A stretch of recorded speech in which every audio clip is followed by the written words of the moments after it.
Hi, this is Henry back for a new daily episode of Real Talk, and we have one of our good friends here who we partnered with in the past, and someone who I admire greatly, President WhiteEagle. How are you, Ho Chunk Nation? How you doing, my friend? Yeah, very good, very good. Good to see you, Henry. This is Good to a see. new reality here of video conferencing. Yeah, it's the new world, right? Right, right. The Yeah, new normal. the new normal. Yeah. Yes. So, how is the new normal impacting you right now? Yeah, it's pretty interesting. One of the bigger jobs that I have is presiding over a meeting of 13 of our legislators, and that's changed. We can't all be in the same room together, so we're relying on technology like this to get things done. Yeah. How are people worried? Like how are people responding? Are they nervous, scared, naive? Like how's the response been to you and the tribe and the nation?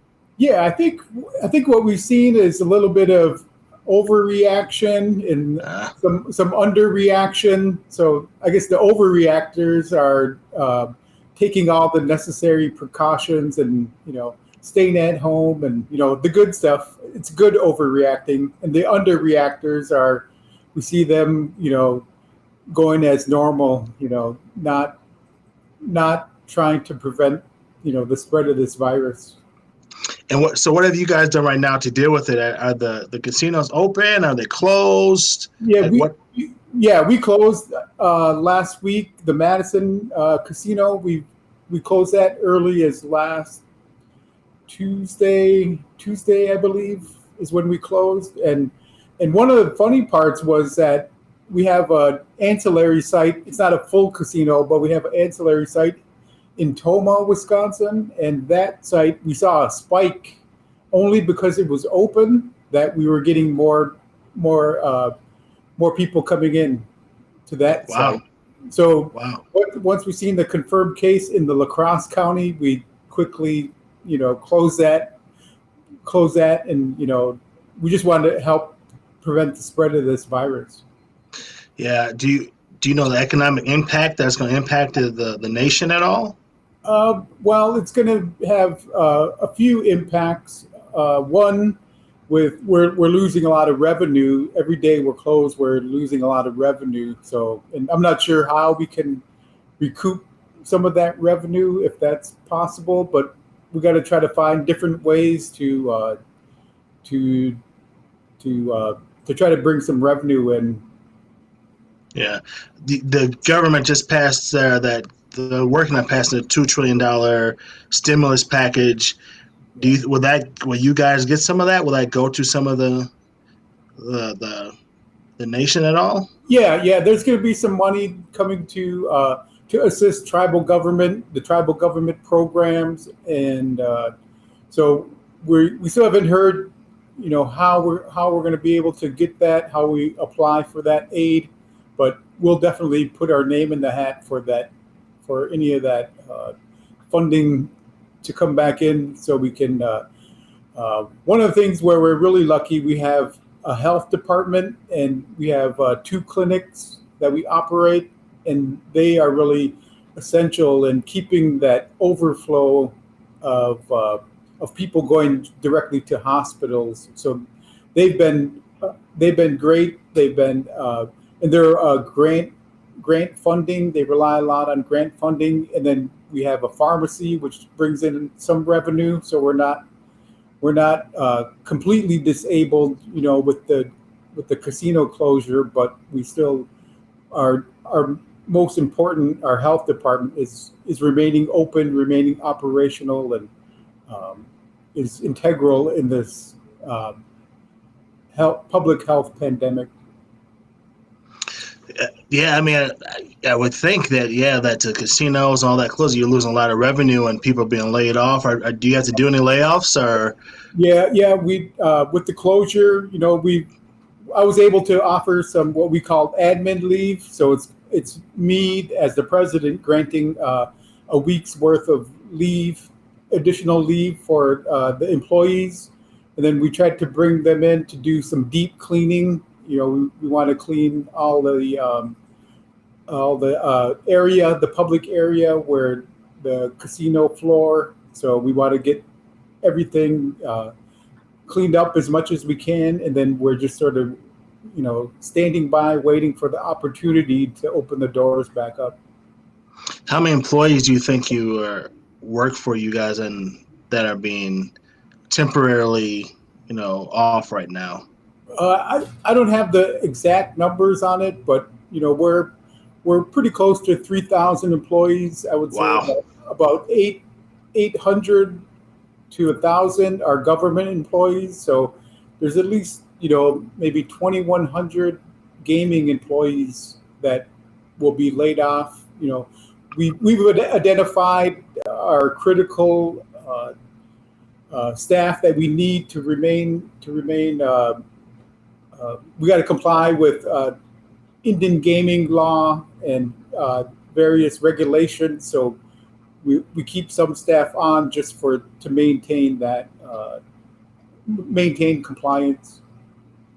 Wow. How are you guys making sure that the word gets out about the coronavirus? How you make sure that people are aware of it? What we do today in this room here where I'm at, it's in my office, and we meet with 4 branches of our government. So we all meet and give updates on how we're being impacted and what we're doing to bring solutions forward to maintain the government operations. So it's been a lot of meetings. It's been a lot of coordinating and communicating, and that's it's all to help prevent. And right now we've had zero impact in terms of tribal members and employees testing positive for the virus. We're currently at 0, but it's just a matter of time before we get impacted. So we're just really trying to keep that spread of the virus down. That's great that you don't have any positive tests right now. That's awesome. Right. Yeah, and we've conducted a handful of tests, and we're lucky that they've all been negative.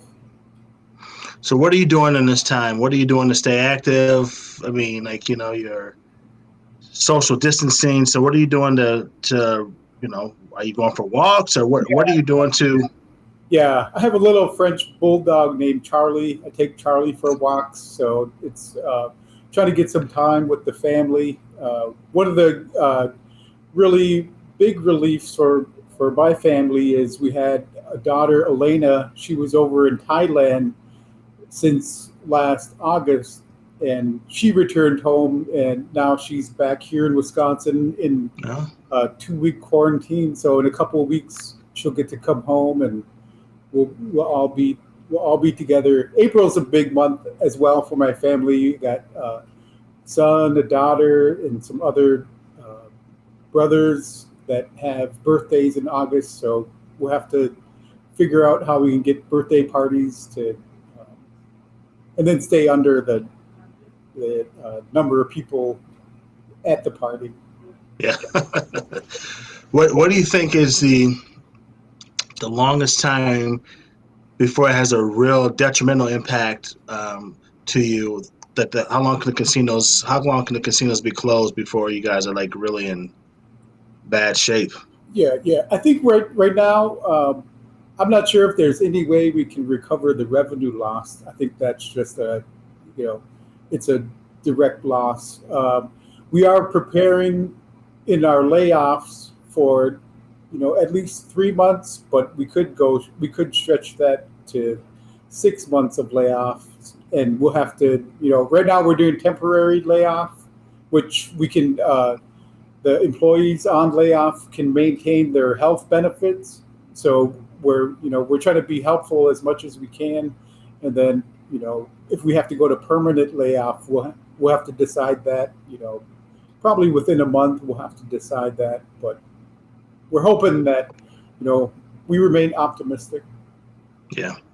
Is there anything that people can do to help?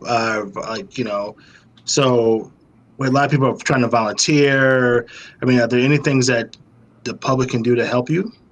Um, not that I can think of. I think just when you see us opening back up, come to our gaming spots and put some get back to the gaming would be helpful. That's great. Yeah. And are you having a conversation with the governor? Are you making sure you stay in contact with the governor and the feds and all that stuff?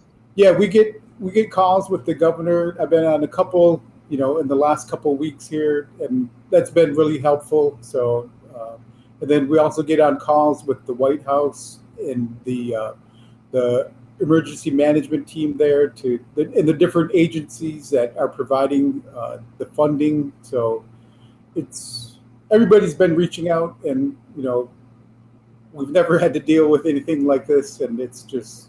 Yeah. It's a time to it's one of the hard parts to do with this particular public health pandemic is to try to learn and try to grow. We've developed and revisited our continuity of operation plans, our emergency management team. So we also went through our emergency action plans. So it's even though it's a hard thing to deal with, challenging times, it's also made us stronger in a sense. Yeah.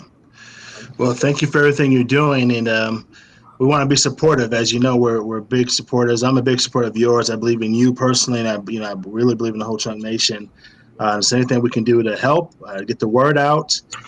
We can do these more often. We'd love to have you on here to keep people updated. I think people are interested about what's going on with the nation, and I am. And so anything we can do to be helpful, please let us know. Our prayers are with you guys, and stay the course. We're optimistic with you that things will change, and it's a blessing that no one's gotten it right now. No one's tested positive right now for you guys. So let's hope that continues. Yeah. One of the real important things for us is we have our native language speakers where we're getting really low on those people, and they're up in the elderly range, and we really want to protect that particular group of people within our tribe. Yeah, think about that. So how are you getting the word out to them, and how are they taking this? Yeah, they seem to be supportive. They understand the health risks involved, and we had them working at home immediately. Once we knew the area where people were, they named elderly and people with health conditions that they were more prone to to the effects of the virus. So we definitely kept them at home, and we want to keep supporting our language speakers. What about schools? Like, how are the kids doing? Like, are they? Yeah, the kids. I think some of the kids, like I know my kids personally, they're kind of enjoying the time off from school.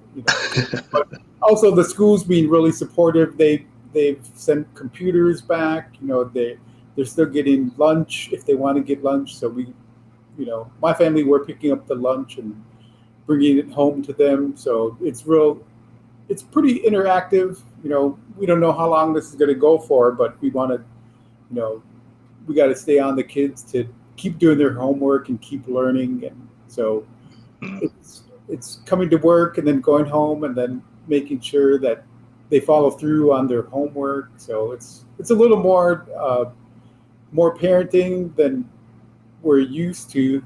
I mean, before we could rely on the teachers to do all the teaching, and now we have to step up a little bit, which again, it's one of the little the silver linings, so to speak, of you get a little more, I guess, intimate parenting and a kind of more interactive parenting style during this time. So my kids right now they're bouncing off the wall. So we have my wife has us on a very strict schedule. Like we have recess. So my wife is like, everything's like, but the kids, you can tell they're